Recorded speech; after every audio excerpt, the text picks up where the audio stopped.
ನಮಸ್ಕಾರ. ವಿಶ್ವವಾಣಿ ಟಿವಿ ಸ್ಪೆಷಲ್ಗೆ ಸ್ವಾಗತ. ನಾನು ವೀರೇಶವಾನಂದ್ ಅಂಬಿ. ವೀಕ್ಷಕರೇ, ಪಹಲ್ಗಾಮ್ ಭಯೋತ್ಪಾದಕ ದಾಳಿಗೆ ಪ್ರತೀಕಾರವಾಗಿ ಭಾರತ ನಡೆಸಿದ ಆಪರೇಷನ್ ಸಿಂಧೂರ ಭಾರತ ಹಾಗೂ ಪಾಕಿಸ್ತಾನದಲ್ಲಿ ಮಾತ್ರವಲ್ಲ, ವಿದೇಶಗಳಲ್ಲೂ ಕೂಡ ಸಾಕಷ್ಟು ಸುದ್ದಿಯಾಗಿದೆ. ಇಡೀ ಜಗತ್ತೇ ತನ್ನನ್ನು ತಾನು ಬಹಳ ಸಮರ್ಥವಾಗಿ ರಕ್ಷಿಸಿಕೊಳ್ಳಬಲ್ಲ ಮಾತ್ರವಲ್ಲ, ಇನ್ನೊಂದು ದೇಶದ ಒಳಗೆ ನುಗ್ಗಿ ಹೊಡೆಯಬಲ್ಲಂತಹ ಭಾರತದ ಧೈರ್ಯ ಹಾಗೂ ಸಾಮರ್ಥ್ಯವನ್ನ ನೀವು ಕಂಡು ನೆಬ್ಬರಗಾಗಿದ್ದೀರಿ. ಹೌದು, ಅಷ್ಟೊಂದು ಸಾಮರ್ಥ್ಯದ ಶಕ್ತಿ ನಮ್ಮ ಭಾರತದ ಬತ್ತಳಿಕೆಯಲ್ಲಿರ್ತಕ್ಕಂತಹ ಶಸ್ತ್ರಾಸ್ತ್ರಗಳಲ್ಲಿದೆ. ಮುಖ್ಯವಾಗಿ ಮಿಲಿಟರಿ ಶಸ್ತ್ರಾಸ್ತ್ರಗಳಿಗಾಗಿ ಅಮೆರಿಕ, ಇಸ್ರೇಲ್, ಚೀನಾ, ರಷ್ಯಾಗಳನ್ನು ಅವಲಂಬಿಸಿದಂತಹ ಹಲವು ದೇಶಗಳು ಇದೀಗ ಭಾರತದ ಕಡೆಗೆ ತಿರುಗಿ ನೋಡ್ತಾ ಇವೆ. ಅದಕ್ಕೆ ಪ್ರಮುಖ ಕಾರಣ ಆಪರೇಷನ್ ಸಿಂಧೂರಿನಲ್ಲಿ ಭಾರತ ತಾನೇ ತಯಾರಿಸಿದಂತಹ ಹಲವಾರು ಶಸ್ತ್ರೋಪಕರಣಗಳನ್ನು ಬಹಳ ಸಮರ್ಥವಾಗಿ ಬಳಸಿಕೊಂಡು ಭಾರತೀಯರೇ ಇದೀಗ ಆ ಶತ್ರುವಿನ ದೇಶದ ಒಳಗೆ ನುಗ್ಗಿ ಅಭಿವೃದ್ಧಿಪಡಿಸಿದಂತಹ ಕ್ಷಿಪಣಿಗಳನ್ನು ತೆಗೆದುಕೊಂಡು ತಂತ್ರಜ್ಞಾನ ಆಧರಿಸಿ ತಯಾರಿಸಿದಂತಹ ಹಲವು ಅಸ್ತ್ರಗಳನ್ನು ಈ ಬಾರಿ ಪಾಕಿಸ್ತಾನಕ್ಕೆ ಮಾರಕ ಹೊಡೆತ ಕೊಡುವಲ್ಲಿ ಮಹತ್ವದ ಪಾತ್ರವನ್ನು ಭಾರತ ವಹಿಸಿದೆ. ಆಪರೇಷನ್ ಸಿಂಧೂರ ಮೂಲಕ ಪಹಲ್ಗಾಮ್ ದಾಳಿಗೆ ಸೇಡು ತೀರಿಸಿಕೊಂಡಿದ್ದು ಒಂದು ಕಡೆಯಾದರೆ, ಇನ್ನು ತಾನೇ ಸಿದ್ಧಪಡಿಸಿದಂತಹ ಶಸ್ತ್ರಾಸ್ತ್ರಗಳು ನಿಜವಾದ ಯುದ್ಧದಲ್ಲಿ ಹೇಗೆ ಕೆಲಸವನ್ನ ಮಾಡ್ತವೆ ಅಂತ ಪರೀಕ್ಷೆಗೆ ಮಾಡಲಿಕ್ಕೆ ಇದೊಂದು ಅವಕಾಶ ಸಿಕ್ಕಂತಾಗಿದೆ. ಇನ್ನೊಂದು ಬಹಳ ಇಂಟ್ರೆಸ್ಟಿಂಗ್ ಅಥವಾ ಇನ್ನೊಂದು ಬಹಳ ಮುಖ್ಯವಾದಂತಹ ಸಂಗತಿ ಅಥವಾ ಪ್ರಯೋಜನ ಇದೆ. ಅದು ಏನಂದ್ರೆ, ಈ ಪ್ರದರ್ಶನದ ಮೂಲಕ ಇತರ ಹಲವು ದೇಶಗಳಿಂದ ತನ್ನ ಶಸ್ತ್ರಾಸ್ತ್ರಗಳಿಗೆ ಬೇಡಿಕೆಯನ್ನ ಪಡೆದುಕೊಂಡಿರುವುದು. ಯಾಕಂದ್ರೆ ಭಾರತ ಇದೀಗ ಮಿಲಿಟರಿ ಶಸ್ತ್ರಾಸ್ತ್ರಗಳ ರಫ್ತಿನ ಬಹುದೊಡ್ಡ ಹಬ್ ಆಗಿ ಬೆಳೆಯುವಂತಹ ಸಾಧ್ಯತೆಯನ್ನು ಕೂಡ ಆಪರೇಷನ್ ಸಿಂಧೂರ ಮೂಲಕ ಇದು ರುಜುವಾತು ಮಾಡಿದೆ. ಹಾಗಾದ್ರೆ ವೀಕ್ಷಕರೇ, ಯಾವೆಲ್ಲ ಶಸ್ತ್ರಾಸ್ತ್ರಕ್ಕೆ ಎಲ್ಲೆಲ್ಲಿಂದ ಹೇಗೆ ಬೇಡಿಕೆಗಳು ಬರ್ತಾ ಇವೆ, ಈ ಪ್ರತಿಯೊಂದು ಮಾಹಿತಿಯನ್ನ ನಿಮಗೆ ಪಿನ್ ಟು ಪಿನ್ ಡೀಟೇಲ್ ಆಗಿ ಹೇಳ್ತಾ ಹೋಗ್ತೀವಿ ಈ ಸಂಚಿಕೆಯಲ್ಲಿ. ಪಾಯಿಂಟ್ ನಂಬರ್ 1, ಬ್ರಹ್ಮೋಸ್ ಕ್ಷಿಪಣಿ. ವೀಕ್ಷಕರೇ, ಆಪರೇಷನ್ ಸಿಂಧೂರಿನಲ್ಲಿ ಬ್ರಹ್ಮೋಸ್ ಸೂಪರ್ಸಾನಿಕ್ ಕ್ರೂಸ್ ಈ ಕ್ಷಿಪಣಿಯನ್ನ ಪ್ರಯೋಗಿಸಲಾಯಿತು. ಬ್ರಹ್ಮೋಸ್ ದಾಳಿಯಲ್ಲಿ ನೂರ್ ಖಾನ್, ಸ್ಕಾರ್ಡು, ಒಲಾರಿ, ಜಕೋಬಾಬಾದ್ ಮತ್ತು ಸರ್ಗೋದಾದಲ್ಲಿನ ವಾಯು ನೆಲೆಗಳನ್ನು ಸಂಪೂರ್ಣವಾಗಿ ಧ್ವಂಸ ಮಾಡಿದವು. ಇದೀಗ ಈ ಸೂಪರ್ಸಾನಿಕ್ ಕ್ರೂಸ್ ಕ್ಷಿಪಣಿ ಖರೀದಿಗೆ ಸಾಕಷ್ಟು ಘಟಾನುಘಟಿ ದೇಶಗಳು ಮುಂದಾಗ್ತಿವೆ. ಬ್ರಹ್ಮೋಸ್ ಭಾರತದ ರಕ್ಷಣಾ ಸಂಶೋಧನೆ ಮತ್ತು ಅಭಿವೃದ್ಧಿ ಸಂಸ್ಥೆ ಅಂದರೆ DRDO ಮತ್ತು ರಷ್ಯಾದ NPO ಮಶಿನೋಸ್ಟ್ರೋಯೇನಿಯಾ ನಡುವಿನ ಜಂಟಿ ಉದ್ಯಮದ ಮೂಲಕ ಅಭಿವೃದ್ಧಿಪಡಿಸಲಾದಂತಹ ಒಂದು ಸೂಪರ್ಸಾನಿಕ್ ಕ್ರೂಸ್ ಕ್ಷಿಪಣಿ. ಬ್ರಹ್ಮೋಸ್ ಎಂಬ ಹೆಸರು ಭಾರತದ ಬ್ರಹ್ಮಪುತ್ರ ನದಿ ಮತ್ತು ರಷ್ಯಾದ ಮಾಸ್ಕ್ವಾ ನದಿಯ ಸಂಯೋಜಿತ ಒಂದು ರೂಪವಾಗಿದೆ. ಬ್ರಹ್ಮೋಸ್ ಕ್ಷಿಪಣಿ ವ್ಯಾಪ್ತಿಯನ್ನು ಆರಂಭದಲ್ಲಿ ಇಲ್ಲಿ 290 ಕಿಲೋಮೀಟರ್ಗೆ ಸೀಮಿತಗೊಳಿಸಲಾಗಿತ್ತು. ಆದರೆ ಬರ್ತಾ ಏನಾಯ್ತು ಅಂದರೆ, ತದನಂತರದಲ್ಲಿ ಭೂಮಿ ಮತ್ತು ಹಡಗು ಆಧಾರಿತ ಆವೃತ್ತಿಗಳಿಗೆ, ಬ್ರಹ್ಮೋಸ್ನ ಆಧಾರಿತ ಆವೃತ್ತಿಗಳಿಗೆ ಈ ಬ್ರಹ್ಮೋಸ್ನ ವ್ಯಾಪ್ತಿಯನ್ನ ಒಂದಲ್ಲ ಎರಡಲ್ಲ 800ರಿಂದ 900 ಕಿಲೋಮೀಟರ್ಗೆ ಇದನ್ನು ವಿಸ್ತರಿಸಲಾಯಿತು. ಇದರ ವೇಗವನ್ನು ವಾಯು ಉಡಾವಣಾ ಆವೃತ್ತಿಗಳು 450ರಿಂದ 500 ಕಿಲೋಮೀಟರ್ ವ್ಯಾಪ್ತಿಯನ್ನ ಹೊಂದಿವೆ. ಇದನ್ನ ಭೂಮಿ ಮತ್ತು ಸಮುದ್ರ ಹಾಗೂ ವಾಯು ನೆಲೆಯಲ್ಲಿರುವಂತಹ ಗುರಿಗಳತ್ತ ಉಡಾಯಿಸಬಹುದಾಗಿದೆ.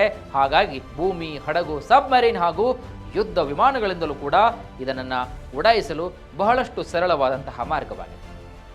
ಹಾಗಾದ್ರೆ ಈ ಬ್ರಹ್ಮೋಸ್ ಖರೀದಿಗೆ ಯಾವೆಲ್ಲ ದೇಶಗಳು ಮುಂದಾಗಿವೆ ಅಂತ ನಾವು ಒಂದೊಂದಾಗಿ ನೋಡ್ತಾ ಹೋಗೋಣ. ಫಿಲಿಪೈನ್ಸ್ ದೇಶ. ಫಿಲಿಪೈನ್ಸ್ ಈ ಮೊದಲೇ ಬ್ರಹ್ಮೋಸ್ ಅನ್ನ ಭಾರತದಿಂದ ಖರೀದಿಸಲು ಒಂದು ಒಪ್ಪಂದ ಮಾಡಿಕೊಂಡಿರತಕ್ಕಂತಹ ದೇಶವಾಗಿದ್ದು, ಜನವರಿ 2022ರಲ್ಲಿಯೇ 32,000 ಕೋಟಿ ರೂಪಾಯಿ ಮೊತ್ತದ ಖರೀದಿ ಒಪ್ಪಂದಕ್ಕೆ ಈಗಾಗಲೇ ಸಹಿಯನ್ನ ಹಾಕಿದೆ.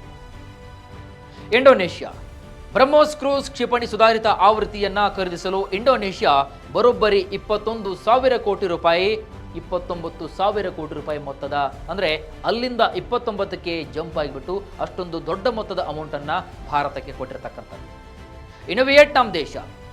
ಇದು ತನ್ನ ಸೈನ್ಯ ಮತ್ತು ನೌಕಾಪಡೆಯ ಎರಡಕ್ಕೂ ಕೂಡ ಕ್ಷಿಪಣಿಗಳ ಪೂರೈಕೆಯನ್ನು ಒಳಗೊಂಡಂತಹ ಸುಮಾರು ಒಂದಲ್ಲ ಎರಡಲ್ಲ 59,000 ಕೋಟಿ ರೂಪಾಯಿ ಮೊತ್ತದ ಒಪ್ಪಂದವನ್ನ ಈ ಯೋಜನೆ ಮಾಡಿದೆ. ಮಲೇಷಿಯಾ ದೇಶ.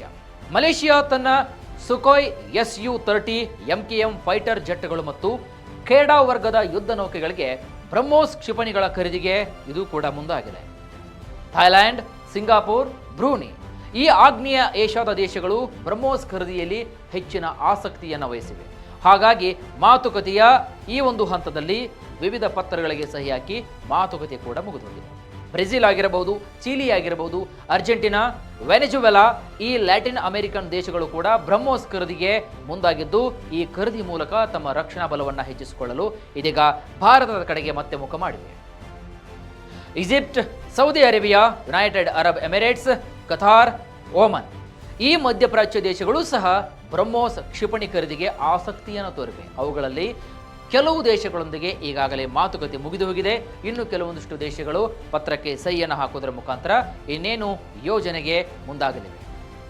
ದಕ್ಷಿಣ ಆಫ್ರಿಕಾ ಆಗಿರಬಹುದು, ಬಲ್ಗೇರಿಯಾ, ಈ ದಕ್ಷಿಣ ಆಫ್ರಿಕಾ ಮತ್ತು ಬಲ್ಗೇರಿಯಾ ಸಂಭಾವ್ಯ ಖರೀದಿಗಾಗಿ ಇದೀಗ ಮಾತುಕತೆ ಹಂತಕ್ಕೆ ಬಂದು ತಲುಪಿವೆ. ಕಾರಣ ಇವು ಕೂಡ ತಮ್ಮ ಒಂದು ಬತ್ತಳಿಕೆಯಲ್ಲಿ ಸಾಕಷ್ಟು ಶಸ್ತ್ರಾಸ್ತ್ರಗಳನ್ನು ಇದೀಗ ರೆಡಿ ಮಾಡಿಕೊಳ್ಳಿಕ್ಕೆ ಭಾರತದ ಕಡೆಗೆ ಮುಖ ಮಾಡಿವೆ ಈ ಪ್ರಮುಖ ದೇಶಗಳು. ಪಾಯಿಂಟ್ ನಂಬರ್ 2, ಆಕಾಶ್ ಕ್ಷಿಪಣಿ ರಕ್ಷಣಾ ವ್ಯವಸ್ಥೆ. ಪಾಕಿಸ್ತಾನಿ ಡ್ರೋನ್ ದಾಳಿಯನ್ನು ಯಶಸ್ವಿಯಾಗಿ ಎದುರಿಸಿದಂತಹ ಇದೇ ಆಕಾಶ ಕ್ಷಿಪಣಿ ರಕ್ಷಣಾ ವ್ಯವಸ್ಥೆ ಕೂಡ ಭಾರತದ ಆಂತರಿಕ ಅಭಿವೃದ್ಧಿಪಡಿಸಿದಂತಹ ಒಂದು ಬಹು ದೊಡ್ಡ ಹಾಗೂ ಬಲಾಢ್ಯವಾದಂತಹ ಒಂದು ಪ್ರಮುಖ ಸಾಧನ. ಯಾಕಂದರೆ ಮೇ 8 ಮತ್ತು 9ರಂದು ಜಮ್ಮು ಮತ್ತು ಕಾಶ್ಮೀರದ ಪಶ್ಚಿಮ ಗಡಿ ಮತ್ತು ನಿಯಂತ್ರಣ ರೇಖೆಯಲ್ಲಿ ಪಾಕಿಸ್ತಾನದ ಡ್ರೋನ್ಗಳನ್ನು ಇದು ಯಾವ ರೇಂಜ್ಗೆ ಹೊಡೆದುರುಳಿಸಿದೆ ಅಂತಂದರೆ ಚಿಟಿಕೆ ಹೊಡೆದರಲ್ಲಿ ಹೊಡೆದುರುಳಿಸಿದೆ. ಆಕಾಶನ್ನ ಈ ಮಧ್ಯಮ ಶ್ರೇಣಿಯ ಭೂಮಿಯಿಂದ ಆಕಾಶಕ್ಕೆ ಹಾರಿಸುವಂತಹ ಒಂದು ಕ್ಷಿಪಣಿ ವ್ಯವಸ್ಥೆಯಾಗಿ ಇದನ್ನು ಅಭಿವೃದ್ಧಿಪಡಿಸಲಾಗಿದೆ. ಇದು ಇದರ ಒಂದು ಸ್ಪೆಷಾಲಿಟಿ. DRDO, ಭಾರತದ ಎಲೆಕ್ಟ್ರಾನಿಕ್ಸ್ ಲಿಮಿಟೆಡ್ ಮತ್ತು ಭಾರತದ ಡೈನಾಮಿಕ್ಸ್ ಲಿಮಿಟೆಡ್ ಸಹಯೋಗದೊಂದಿಗೆ ಇದನ್ನು ರೆಡಿ ಮಾಡಲಾಗಿದೆ. ಶತ್ರು ವಿಮಾನಗಳು, ಡ್ರೋನ್ಗಳ ಮತ್ತು ಹೆಲಿಕಾಪ್ಟರ್ಗಳಿಂದ ಇದು ನಮ್ಮನ್ನು ರಕ್ಷಣೆ ಮಾಡುತ್ತದೆ. ಅಂದರೆ ಶತ್ರುಗಳಿಂದ ನಮ್ಮ ಡ್ರೋನ್ಗಳನ್ನು ರಕ್ಷಣೆ ಮಾಡುತ್ತದೆ. ಹಾಗಾಗಿ ಇನ್ನು ಇದು 4ರಿಂದ ಅಥವಾ 4.5 ಕಿಲೋಮೀಟರ್ನಿಂದ 25 ಕಿಲೋಮೀಟರ್ ವ್ಯಾಪ್ತಿಯಲ್ಲಿ ಕಾರ್ಯನಿರ್ವಹಿಸುವಂತಹ ಒಂದು ಸಾಮರ್ಥ್ಯವನ್ನು ಕೂಡ ಹೊಂದಿದೆ. ಇನ್ನು ಇದು ಏಕಕಾಲದಲ್ಲಿ 12 ಗುರಿಗಳನ್ನು ಅಂದರೆ 12 ಶತ್ರು ಪಡೆಗಳನ್ನು, ಡ್ರೋನ್ಗಳನ್ನು ಹೊಡೆದುರುಳಿಸುವಂತಹ ಸಾಮರ್ಥ್ಯವನ್ನು ಹೊಂದಿದೆ. ಭಾರತೀಯ ಸೇನೆ ಮತ್ತು ವಾಯುಪಡೆ ಎರಡೂ ಕೂಡ he made in India Akash ವ್ಯವಸ್ಥೆಯನ್ನು ಇಡೀ ಪಾಕಿಸ್ತಾನ ಗಡಿಯಲ್ಲಿ ಕಾರ್ಯತಂತ್ರವಾಗಿ ಬಹಳಷ್ಟು ಒಂದು ಕಾರ್ಯಗತವಾಗಿ ತುಂಬ ಪ್ಲ್ಯಾನ್ಡ್ ಆಗಿ ಯೋಜನೆ ಮಾಡಿತ್ತು. ಅದೇ ರೀತಿಯಾಗಿ ಯಶಸ್ವಿ ಕೂಡ ಆಯಿತು. ಇದೀಗ ಆಗ್ನೇಯ ಏಷ್ಯಾ, ಮಧ್ಯಪ್ರಾಚ್ಯ ಮತ್ತು ಆಫ್ರಿಕಾದ ಹಲವಾರು ದೇಶಗಳು ಇದನ್ನು ಕೊಂಡುಕೊಳ್ಳಲು ಆಸಕ್ತಿಯನ್ನು ಹೋಗಿಬಿಡುತ್ತವೆ. ಯಾಕಂದರೆ ಅಷ್ಟೊಂದು ಇದು ಪಾಪ್ಯುಲರ್ ಆಗಿರತಕ್ಕಂಥ ಒಂದು ಕ್ಷಿಪಣಿ. ಇದಕ್ಕೆ ಕಾರಣ ಏನಪ್ಪಾ ಅಂತಂದರೆ ಅಮೆರಿಕ, ರಷ್ಯಾಗಳು ಇಂತಹ ವ್ಯವಸ್ಥೆಗಳಿಗೆ ದುಬಾರಿ ಬೆಲೆಯನ್ನು ಕೇಳ್ತಿವೆ. ಆದರೆ ಭಾರತ ಇದನ್ನು ಕಡಿಮೆ ಬೆಲೆಯಲ್ಲಿ ಕೈಗೆಟಕುವ ದರದಲ್ಲಿ ಇದನ್ನು ಒದಗಿಸ್ತಾ ಇದೆ. ಇನ್ನು 2022ರಲ್ಲಿ ಅರ್ಮೇನಿಯಾ ಸುಮಾರು 6,000 ಕೋಟಿ ರೂಪಾಯಿ ಮೌಲ್ಯದ 15 ಆಕಾಶ ಕ್ಷಿಪಣಿ ವ್ಯವಸ್ಥೆಗಳಿಗೆ ಆರ್ಡರ್ ಕೂಡ ಮಾಡಿದೆ. ಫಿಲಿಪೈನ್ಸ್, ಈಜಿಪ್ಟ್, ವಿಯೆಟ್ನಾಂ ಮತ್ತು ಬ್ರೆಜಿಲ್ ಈ ಸಾಧನದಲ್ಲಿ ಆಸಕ್ತಿಯನ್ನು ವಹಿಸಿವೆ ಕೂಡ. ಪಾಯಿಂಟ್ ನಂಬರ್ 3, ಡ್ರೋನ್ ವಿರೋಧಿ D4 ಸಿಸ್ಟಮ್. ವೀಕ್ಷಕರೇ, ರಕ್ಷಣಾ ಸಂಶೋಧನೆ ಮತ್ತು ಅಭಿವೃದ್ಧಿ ಸಂಸ್ಥೆ ಅಂದರೆ DRDO ಅಭಿವೃದ್ಧಿಪಡಿಸಿದಂತಹ ಡ್ರೋನ್ ವಿರೋಧಿ ವ್ಯವಸ್ಥೆಗಳಲ್ಲಿ ಆಕಾಶ್ ಇರುವಂತೆ D4 ಸಿಸ್ಟಮ್ ಕೂಡ ಒಂದು ಪ್ರಮುಖವಾದಂತಹ ಒಂದು ಅಸ್ತ್ರವಾಗಿದೆ. ಈ ಡ್ರೋನ್ ಆಪರೇಷನ್ ಸಿಂಧೂರ ಸಮಯದಲ್ಲಿ ಪಾಕಿಸ್ತಾನಿ ಮಿಲಿಟರಿ ಕಡೆಯಿಂದ ಹಾರಿ ಬಂದಂತಹ ಟರ್ಕಿಶ್ ಮೂಲದ ಡ್ರೋನ್ಗಳನ್ನು ಇದು ಹೊಂಚು ಹಾಕಿ ಕೆಲವೇ ಕ್ಷಣಗಳಲ್ಲಿ ಹೊಡೆದು ಹಾಕಿದೆ. DRDO ಅಭಿವೃದ್ಧಿಪಡಿಸಿ ಭಾರತ ಎಲೆಕ್ಟ್ರಾನಿಕ್ಸ್ ಲಿಮಿಟೆಡ್ ತಯಾರಿಸಿರುವಂತಹ ಇದು ಡ್ರೋನ್ ಡಿಟೆಕ್ಟರ್ ಜೊತೆಗೆ ಡೆಸ್ಟ್ರಾಯರ್ ಕೂಡ ಅಂತ ಒಂದು ವ್ಯವಸ್ಥೆಯನ್ನು ಕೂಡ ಇದು ಹೊಂದಿದೆ. ಇದು ಸೂಕ್ಷ್ಮ ಡ್ರೋನ್ಗಳನ್ನು ಕೂಡ ಅವುಗಳ ಹಾರಾಟದ ಇಂಚಿಂಚು ಮಾಹಿತಿಯನ್ನು ಹಾಗೂ ರಿಯಲ್ ಟೈಮ್ ಹಾಗೂ ಹುಡುಕಾಟ, ಪತ್ತೆಯಾಗಿರಬಹುದು, ಟ್ರ್ಯಾಕಿಂಗ್ ಸಿಸ್ಟಮ್ ಆಗಿರಬಹುದು ಎಲ್ಲವನ್ನು ಕೂಡ ಆಧರಿಸಿ ಅವುಗಳನ್ನು ಸರ್ವನಾಶ ಮಾಡುವಂತಹ ಸಾಮರ್ಥ್ಯವನ್ನು ಕೂಡ ಇದು D4 ಹೊಂದಿದೆ. ಇದು ಡ್ರೋನ್ಗಳ ರೇಡಿಯೋ ಕಂಪನವನ್ನು ಜಾಮ್ ಮಾಡುತ್ತದೆ. ಅವುಗಳನ್ನು GPS ದಿಕ್ಕನ್ನು ತಪ್ಪಿಸಿ ತನ್ನ ಲೇಸರ್ ಗೈಡೆಡ್ ಶಸ್ತ್ರಾಸ್ತ್ರಗಳ ಮೂಲಕ ಕೆಲವೇ ಸೆಕೆಂಡ್ಗಳಲ್ಲೇ ಡ್ರೋನ್ಗಳನ್ನು ನಾಶಪಡಿಸುತ್ತದೆ. ಈ D4 ಸಿಸ್ಟಮ್ ಖರೀದಿಗೆ ಫಿಲಿಪೈನ್ಸ್ ಹಾಗೂ ಬ್ರೆಜಿಲ್ ಆಸಕ್ತಿಯನ್ನು ತೋರಿಸ್ತಾ ಇವೆ ಈ ರಾಷ್ಟ್ರಗಳು. Point number 4, Nagastra drone. ವೀಕ್ಷಕರೇ, ಕಳೆದ ವರ್ಷ ಜೂನ್ನಲ್ಲಿ ಭಾರತೀಯ ಸೇನೆಯು ದೇಶದ ಮೊದಲ ದೇಶೀಯ ಆತ್ಮಹತ್ಯಾ ಡ್ರೋನ್, ಮತ್ತೊಮ್ಮೆ ಹೇಳ್ತಾ ಇದ್ದೀವಿ, ಇದು ದೇಶದ ಮೊದಲ ದೇಶೀಯ ಆತ್ಮಹತ್ಯಾ ಡ್ರೋನ್ ನಾಗಾಸ್ತ್ರ 1 ಲೋಯ್ಟರ್ ಮ್ಯುನಿಷನ್ ಅನ್ನ ಮಿಲಿಟರಿಗೆ ಸೇರ್ಪಡೆಗೊಳಿಸಲಾಗಿತ್ತು. ನಾಗ್ಪುರ ಮೂಲದ ಸೋಲಾರ್ ಇಂಡಸ್ಟ್ರೀಸ್ ಅಭಿವೃದ್ಧಿಪಡಿಸಿದಂತಹ ನಾಗಾಸ್ತ್ರ 1 ಶತ್ರುಗಳ ಬೆದರಿಕೆಗಳನ್ನು ಹೆಚ್ಚಿಸಿ ಇಲ್ಲಿ ನಿಖರತೆಯೊಂದಿಗೆ, ಭಾರೀ ಪ್ರಮಾಣದ ನಿಖರತೆಯೊಂದಿಗೆ ಶತ್ರುಗಳನ್ನು ನಾಶಗೊಳಿಸುವಂತಹ ಒಂದು ಶಕ್ತಿಯನ್ನು ಈ ಒಂದು ಕ್ಷಿಪಣಿ ಹೊಂದಿದೆ. ಜೊತೆಗೆ ಇದು ಮನುಷ್ಯರು ಹೊತ್ತು ಸಾಗಿಸಬಹುದಾದಂತಹ ಒಂದು ಸುವ್ಯವಸ್ಥಿತವಾದಂತಹ ಶಸ್ತ್ರಸಜ್ಜಿತ ಡ್ರೋನ್ ವ್ಯವಸ್ಥೆಯಾಗಿದೆ. ಇವುಗಳನ್ನು ಲೂಯಿಟರ್ ಮ್ಯುನಿಷನ್ ಅಥವಾ ಆತ್ಮಹತ್ಯಾ ಡ್ರೋನ್ಗಳೆಂದು ಕೂಡ ಕರೀತಾರೆ. ಯಾಕಂದ್ರೆ ಇವು ಒಂದೇ ಒಂದು ಸಲ ಬಳಸುವಂತಹ ಆಯುಧಗಳು. ಇವು ತಮ್ಮ ಗುರಿಗಳತ್ತ ಹಾರುತ್ತಾ ಮತ್ತು ಅವುಗಳ ಮೇಲೆ ಬಿದ್ದು, ಅಂದ್ರೆ ಇಲ್ಲಿ ಆಕ್ರಮಣಕಾರಿ ದಾಳಿ ಮಾಡತಕ್ಕಂತಹ ವಿರೋಧಿ ಡ್ರೋನ್ಗಳನ್ನ ಸ್ಫೋಟಗೊಳಿಸುವುದರಲ್ಲಿ ಅವುಗಳ ಮೇಲೆ ಬಿದ್ದು ಸ್ಫೋಟಗೊಳಿಸತಕ್ಕಂತಹ ಒಂದು ಚಾಕಚಕ್ಯತೆಯನ್ನ ಈ D4 ಹೊಂದಿದೆ. ಅವುಗಳ ಗುರಿಯ ಮೇಲೆ ಹೊಡೆಯಲು ಸರಿಯಾದಂತಹ ಕ್ಷಣಕ್ಕಾಗಿ ಕಾಯುವಂತಹ ಸಾಮರ್ಥ್ಯವನ್ನು ಹೊಂದಿದೆ ಕೂಡ.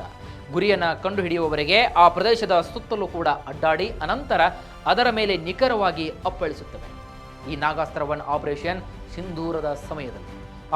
ಸಿಂಧೂರದ ಸಮಯದಲ್ಲಿ ಭಾರತ ಬಳಸಿದಂತಹ ಪ್ರಮುಖ ಆಯುಧಗಳಲ್ಲಿ ಕೂಡ ಇದು ಒಂದಾಗಿದೆ. ಈ ನಾಗಾಸ್ತ್ರವನ್ನು ಇದೀಗ ಖರೀದಿಸಲು ಫಿಲಿಪೈನ್ಸ್ ಹಾಗೂ ವಿಯೆಟ್ನಾಂ ದೇಶಗಳು ಮುಂದಾಗಿವೆ. ಭಾರತದ ಜೊತೆಗೆ ಸುಮಾರು 800 ಕೋಟಿ ರೂಪಾಯಿ ಮೌಲ್ಯದ ವ್ಯಾಪಾರ ವಹಿವಾಟಿಗೆ ಪತ್ರಕ್ಕೆ ಕೂಡ ಸಹಿಯನ್ನು ಹಾಕಿವೆ. ಪಾಯಿಂಟ್ ನಂಬರ್ 5, ಸ್ಕೈ ಸ್ಟ್ರೈಕರ್ ಎಂಬುದು ಇಸ್ರೇಲಿ ಪಾಲುದಾರಿಕೆಯೊಂದಿಗೆ ಭಾರತದಲ್ಲಿ ತಯಾರಿಸಲಾದಂತಹ ಮತ್ತೊಂದು ಬಲಾಢ್ಯ ಕಮಿಕೇಜ್ ಅಥವಾ ಆತ್ಮಹತ್ಯಾ ಡ್ರೋನ್ ಅಂತ ನಾವು ಹೇಳ್ಬೋದು ವೀಕ್ಷಕರೇ. ಆಪರೇಷನ್ ಸಿಂಧೂರ್ನಲ್ಲಿ ಬಳಸಲಾದಂತಹ ಈ ಸ್ಕೈ ಸ್ಟ್ರೈಕರ್ ಡ್ರೋನ್ಗಳನ್ನು ಪಶ್ಚಿಮ ಬೆಂಗಳೂರಿನ ಕೈಗಾರಿಕಾ ಎಸ್ಟೇಟ್ನಲ್ಲಿ ತಯಾರಿಸಲಾಗಿದೆ.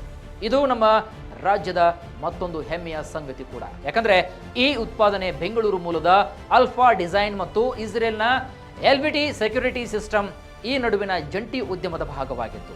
ದೀರ್ಘ ಶ್ರೇಣಿಯ ನಿಖರ ದಾಳಿಗೆ ಸ್ಕೈ ಸ್ಟ್ರೈಕರ್ ಹೇಳಿ ಮಾಡಿಸಿದಂತಹ ಒಂದು ಅತಿ ಅದ್ಭುತವಾದಂತಹ ಒಂದು ಯೋಜನೆ, ಒಂದು ಅದ್ಭುತವಾದಂತಹ ಒಂದು ಶಸ್ತ್ರ. ಇದು ನೇರವಾಗಿ ವೈಮಾನಿಕ ಗುಂಡಿನ ಕಾರ್ಯಾಚರಣೆಗಳನ್ನು ಬೆಂಬಲಿಸುತ್ತದೆ ಮತ್ತು ಭೂಸೇನೆಗೆ ಹೆಚ್ಚಿನ ಯಾವುದೇ ರೀತಿಯಾದಂತಹ ಜೀವಹಾನಿಯಾಗದಂತೆ ಶತ್ರುಗಳನ್ನು ಹೊಡೆದುರುಳಿಸುತ್ತದೆ. ಇನ್ನು ಸದ್ಯಲ್ಲದೆ ಶತ್ರುಗಳ ಪಾಳೆಯದ ಮೇಲೆ ಸೇರಿ ಹದ್ದಿನ ಕಣ್ಣಿಟ್ಟು ಗುರಿಯನ್ನು ನಿಖರವಾಗಿ ಗುರುತಿಸಿ ಅದನ್ನು ಉಡೀಸ್ ಮಾಡತಕ್ಕಂಥ ಒಂದು ಸಾಮರ್ಥ್ಯ, ಆ ಒಂದು ಚಾಕಚಕ್ಯತೆ ಇದರಲ್ಲಿದೆ. ಇದೇ ಅದರ ಒಂದು ಸ್ಪೆಷಾಲಿಟಿ.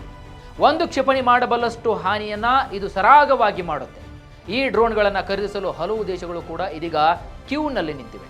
ಅದರಲ್ಲಿ ವಿಯೆಟ್ನಾಂ, ಈಜಿಪ್ಟ್, ಸೌದಿ ಅರೇಬಿಯಾ ಮೊದಲಾದಂತಹ ದೇಶಗಳಿಗೆ ಈ ಡ್ರೋನ್ಗಳನ್ನು ಪೂರೈಸಲು ಬೆಂಗಳೂರು ಮೂಲದ ಉದ್ಯಮಗಳು ಇದೀಗ ಸಜ್ಜಾಗಿ ನಿಂತಿದ್ದಾರೆ. ಪಾಯಿಂಟ್ ನಂಬರ್ 6, ಇಸ್ರೋದ ಸ್ಯಾಟಲೈಟ್ ವ್ಯವಸ್ಥೆ. ಹೌದು ವೀಕ್ಷಕರೇ, ಇನ್ನು ಭಾರತದ ಆಕ್ರಮಣಕಾರಿ ಶಸ್ತ್ರಾಸ್ತ್ರಗಳ ಬಗ್ಗೆ ಎಲ್ಲರೂ ಕೂಡ ಮಾತನಾಡುತ್ತಿರುವಾಗ ಇಸ್ರೋದ ಸ್ಯಾಟಲೈಟ್ಗಳು ಈ ಎಲ್ಲ ದಾಳಿಗಳಿಗೆ ಪೂರಕವಾಗಿ ಒದಗಿಸಿದಂತಹ ನಿಖರ ಮಾಹಿತಿಗಳ ಬಗ್ಗೆ ಹೇಳಲೇಬೇಕಾಗುತ್ತೆ. ಹೇಳಿಲ್ಲ ಅಂದರೆ ದೊಡ್ಡ ತಪ್ಪಾಗುತ್ತೆ. ಯಾಕಂದ್ರೆ ಇದರ ಪಾಲು ಕೂಡ ಸಾಕಷ್ಟು ಇದೆ ನಮ್ಮ ಭಾರತದ ಪಡೆಯಲ್ಲಿ. ಹೌದು, ಭಾರತದ ಉಪಗ್ರಹಗಳು ಆಪರೇಷನ್ ಸಿಂಧೂರ್ನಲ್ಲಿ ಸಹಾಯ ಮಾಡಿದವು. ಇಸ್ರೋ ಅಧ್ಯಕ್ಷ ವಿ ನಾರಾಯಣ್ ಹೇಳಿದಂತೆ ದೇಶದ ನಾಗರಿಕರ ಸುರಕ್ಷತೆ ಮತ್ತು ಭದ್ರತೆಯನ್ನು ಖಚಿತಪಡಿಸಿಕೊಳ್ಳಲು ಕನಿಷ್ಠ ಪಕ್ಷ 10 ಉಪಗ್ರಹಗಳನ್ನು ಈ ಉದ್ದೇಶಕ್ಕಾಗಿ ಬಳಸಲಾಗಿದೆ. ಹೀಗಾಗಿ ಸ್ಯಾಟಲೈಟ್ ಲಾಂಚಿಂಗ್ ಸೇವೆಯನ್ನ ತಮಗೂ ಕೂಡ ಒದಗಿಸುವಂತೆ ಹಲವು ಸಣ್ಣ ರಾಷ್ಟ್ರಗಳು ಭಾರತದ ಮುಂದೆ ಕೈ ಒಡ್ಡಿ ಕ್ಯೂ ಬೇಡಿ ನಿಂತಿದ್ದಾವೆ. ಇಲ್ಲಿ 2 ಬಗೆಯ ವ್ಯಾಪಾರದ ಸಾಧ್ಯತೆ ಇದೆ ವೀಕ್ಷಕರೇ. ಒಂದು, ಭಾರತದ ಹಾರಿ ಬಿಡುವಂತಹ ರಾಕೆಟ್ಗಳಲ್ಲಿ ತಮ್ಮ ಸ್ಯಾಟಲೈಟ್ಗಳನ್ನು ಕಕ್ಷೆಗೆ ಕಳಿಸುವುದು. ಇನ್ನು ಮತ್ತೊಂದು ಕಡೆ ಆದರೆ ಭಾರತದ ಸ್ಯಾಟಲೈಟ್ಗಳಿಂದಲೇ ಸೂಕ್ಷ್ಮ ಅಂದರೆ ತುಂಬ ಸೆನ್ಸಿಟಿವ್ ಪ್ಲೇಸಸ್ಗಳ ಮಾಹಿತಿಗಳನ್ನು ಖರೀದಿಸುವುದು ಅಥವಾ ಅವುಗಳನ್ನು ಹುಡುಕಿ ಎತ್ತುವುದು. ಈ 2 ವಿಭಾಗಗಳಲ್ಲಿಯೂ ಕೂಡ ಸಾವಿರಾರು ಕೋಟಿ ರೂಪಾಯಿ ಮೌಲ್ಯದ ವಹಿವಾಟು ಒಪ್ಪಂದಗಳು ಹಲವು ದೇಶಗಳು ಇದೀಗ ಇಸ್ರೋ ಜೊತೆಗೆ ಮಾತುಕತೆಯನ್ನ ಮುಂದುವರಿಸಿವೆ, ಜೊತೆಗೆ ಪತ್ರಕ್ಕೆ ಸಹಿ ಕೂಡ ಹಾಕಿವೆ. ಹಾಗಾದರೆ ವೀಕ್ಷಕರೇ, ನಮ್ಮ ಭಾರತದ ಡಿಫೆನ್ಸ್ ಎಕ್ಸ್ಪೋರ್ಟ್ ಎಷ್ಟಿದೆ ಗೊತ್ತಾ? ಯಾಕಂದ್ರೆ ಇಷ್ಟೆಲ್ಲವನ್ನು ಮಾತನಾಡ್ತೀವಿ ಅಂತಂದ್ರೆ ನಮ್ಮ ಭಾರತದ ಬತ್ತಳಿಕೆಯ ಒಂದು ಡಿಫೆನ್ಸ್ ಎಕ್ಸ್ಪೋರ್ಟ್ ಎಷ್ಟಿದೆ ಎಂಬ ಪ್ರಶ್ನೆ ಕೂಡ ನಿಮಗೆ ಮೂಡಬಹುದು. ನೀವು ಕೇಳಿದ್ರೆ ನಿಜಕ್ಕೂ ಕೂಡ ಶಾಕ್ ಆಗುತ್ತೆ. ಯಾಕಂದ್ರೆ ಭಾರತದಲ್ಲಿ ಸುಮಾರು 80 ದೇಶಗಳು ಇದೀಗ ಭಾರತದಿಂದ ರಕ್ಷಣಾ ಸಾಧನಗಳನ್ನು ಖರೀದಿಸಲು ತುದಿಗಾಲ್ ಮೇಲೆ ನಿಂತಿವೆ.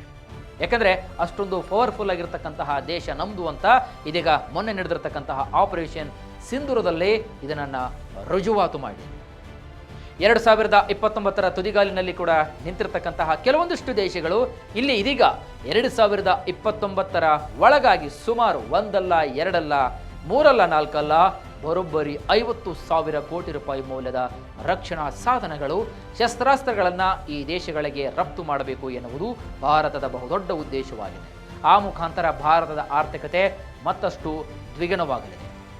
ಈ ವರ್ಷ ನಮ್ಮ ದೇಶ 23,622 ಕೋಟಿ ರೂಪಾಯಿ ಮೌಲ್ಯದ ರಕ್ಷಣಾ ಸಾಧನಗಳನ್ನು ರಫ್ತು ಮಾಡ್ತಿದೆ. ಆಪರೇಷನ್ ಸಿಂಧೂರದ ಯಶಸ್ಸು ಕೂಡ ಈ ವ್ಯಾಪಾರ ವಹಿವಾಟಿನ ಗುರಿಗೆ ಮತ್ತಷ್ಟು ಕೂಡ ಉತ್ತೇಜನ ಅಥವಾ ಕ್ರೆಡಿಬಿಲಿಟಿ ಆ ಶಕ್ತಿಯನ್ನ ತಂದುಕೊಡಲಿದೆ. ಇದು ಅಲ್ವಾ ಇದು ನಮ್ಮ ಭಾರತದ ತಾಕತ್ತು ಅಂದ್ರೆ. ಇದಾಗುತ್ತೆ ಇವತ್ತಿನ ವಿಶೇಷ. ಮತ್ತಷ್ಟು ವೈವಿಧ್ಯಮಯ ಸುದ್ದಿಗಳಿಗಾಗಿ ನೋಡ್ತಾ ಇರಿ ವಿಶ್ವವಾಣಿ ಟಿವಿ ಸ್ಪೆಷಲ್.